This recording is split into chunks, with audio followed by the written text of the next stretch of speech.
So let's talk about that phrase, less than nurturing. I believe, and this is a hard pill for some folks to swallow, when we receive anything less than nurturing consistently, not here or there, because again, all we need is good enough parenting for optimal development.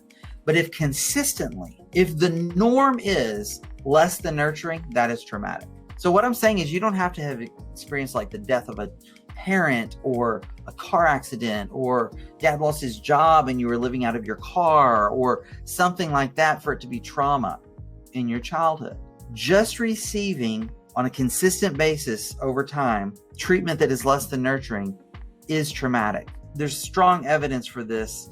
You can look at children who are neglected, and they're fed, they're clothed, but emotionally neglected. They're not mirrored, they're not played with, they're not valued, they're not cuddled, they're not affirmed, they're not where they're energized by the parents' energy. You know, the parents going to them and kind of pouring energy into them with lighting up their eyes, laughing, all of that. They've done research and they've taken urine samples from children in those situations, and they have much higher levels of cortisol and adrenaline going on. You can't see it on the outside. They're a little bit muted in their play, maybe that kind of thing, but high levels of cortisol and adrenaline, which has an effect on the way the brain develops, the way the nervous system develops, the way other organs are developing. Anything less than nurturing. And part of the problem here is that children are egocentric and they think everything is their fault, right? Anything happens, the children thinks that they did. It's a magical thinking that we outgrow, but early on, that is how children feel. So if we come to expect, if we're in a situation as children,